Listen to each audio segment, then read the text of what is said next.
everyone, good afternoon. Welcome to my YouTube channel. My name is Adenike Oyetunde-Lawal. Yes, as you can see, I'm driving, and as you can note, I am not holding my phone with my hand to record.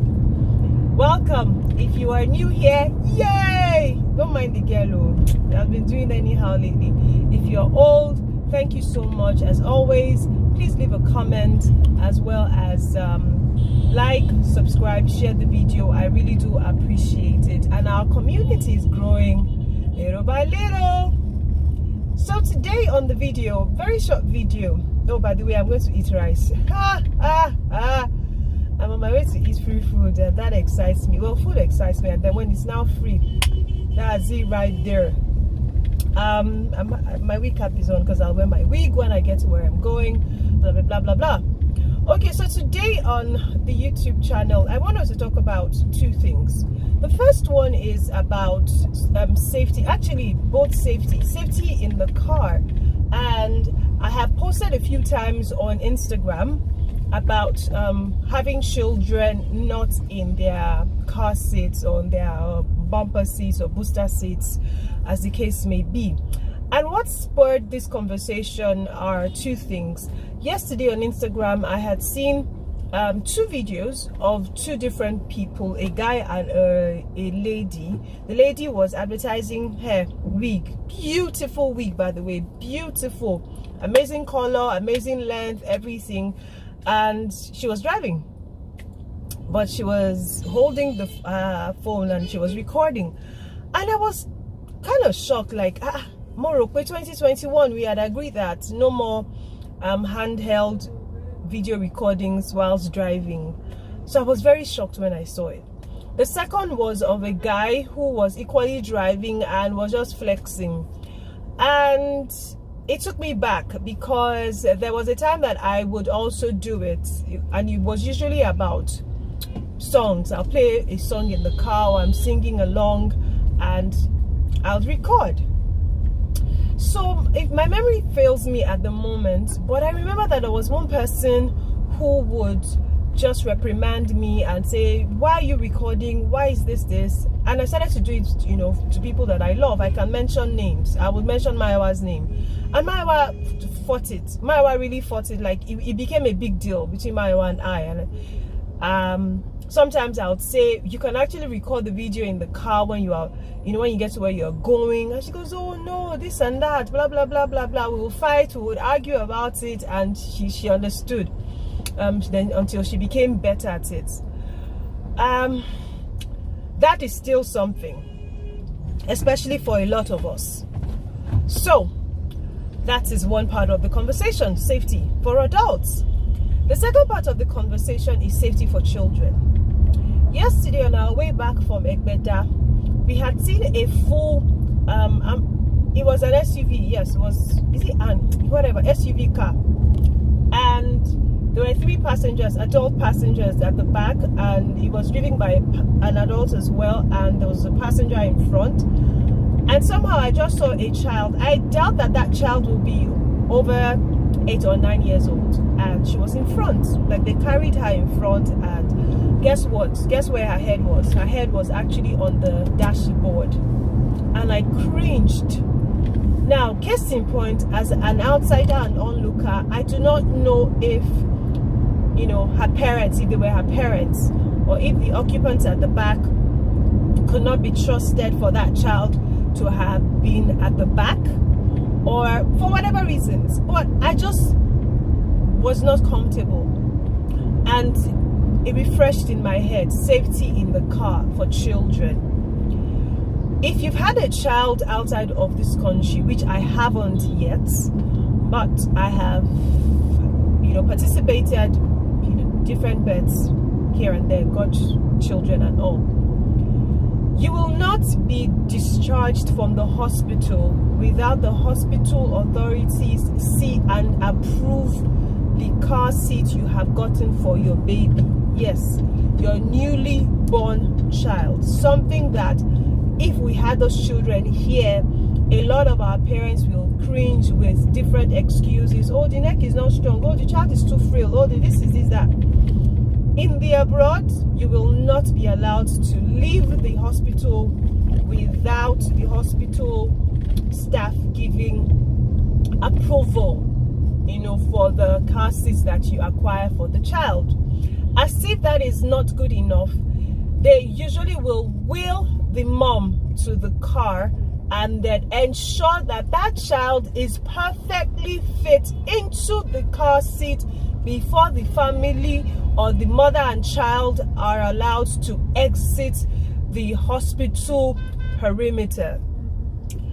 The first time I experienced that a few years ago, and the entire birthing and nursing the child the first month, I was in awe, because many of the practices that we have here, many of the practices that I had become accustomed with, or to, whichever one the English is, I didn't see.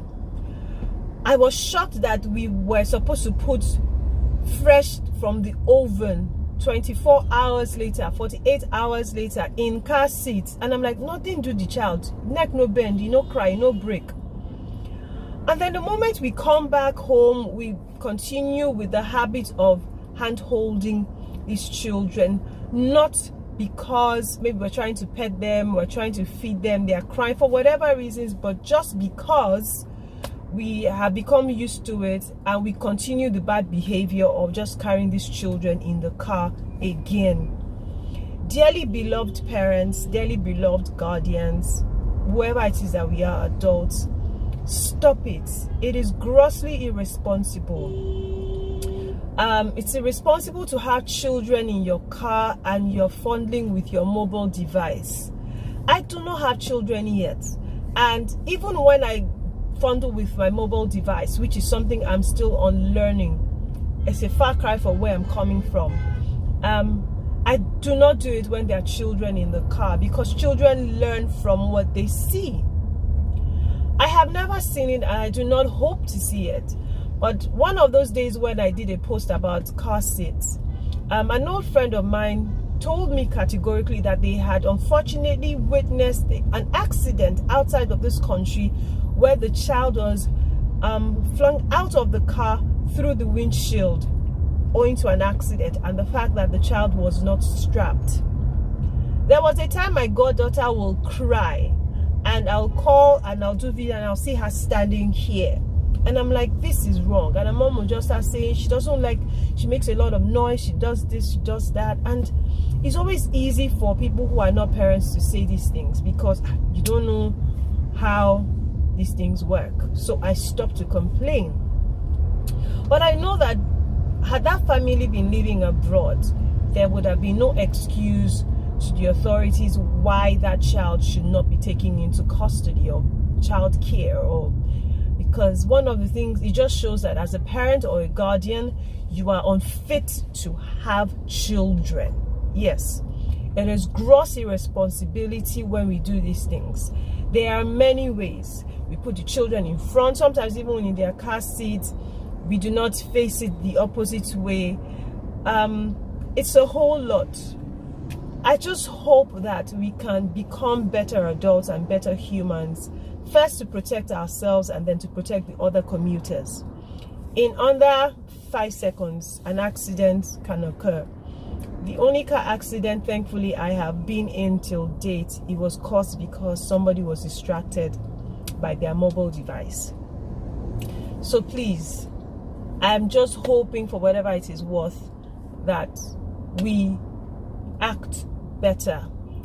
We are grossly understaffed. I'm sure the government is grossly understaffed for their enforcement agencies to start picking up parents or cars with children not properly strapped. If we weren't, I think it would have made a lot of sense to also encourage and just plead that should be something we should also consider. Penalizing families, penalizing drivers. People let their children sit here. Let people carry their children on their legs in front seats, passenger side. Some people put their children, I have seen it. I know how many times, my memory serves me right, that I have tried to catch up with different cars, just trying to alert them that this is wrong. Why is your child hanging, standing, and your car is moving? It reminds me of a video. There was a time that Nosa, the gospel minister, had released a song and then was reposting videos of, you know, people who had done it. And there was a video he reposted, the family, and the child was, I sent him a message immediately and I said, Nosa, this does not tally with your values as a person, a Christian. You need to pull down this video. And he completely understood. He then asked that I explain to the family, the mother who had posted it, and I acted like a management and I sent her DMs and she did not argue. She completely understood it, and I said, yes, if it's okay for you to record your child properly seated in the car, we would be open to reposting the video. Ladies and gentlemen, I beg of you, we have to unlearn it. There's a lot of, we say it all the time, but it's usually in these little things. Stop holding your mobile phones to record. You buy phone stands. There are a million options available. Should you want, we know you know the song. We know you are subscribed to Spotify, Apple Music, Deezer, all the other platforms. We know you can play. We know your phone has Bluetooth enabled sound system. We know these things, but we don't want you to endanger someone else's life, you know, at the bedrock of flexing. Some people say, oh, I'm in traffic. We have several reasons. I used to record myself singing at a point in time, but I promise you that it's been years where I'm holding mobile phone, I'm driving and I'm recording. You will not find it posted in many years. I'm not there yet. I'm a lot better, but there's a lot of work to do. And I think that once we start to call ourselves out and hold ourselves accountable, we become better. Do we agree? Thank you. I'm sure you have seen children standing in cars. How did it make you feel? Let me know in the comment section. Okay? So thank you for watching. All right, guys. Have a safe, free week. Have a safety conscious week. And just drop a comment, share. If you had an experience where it was hard,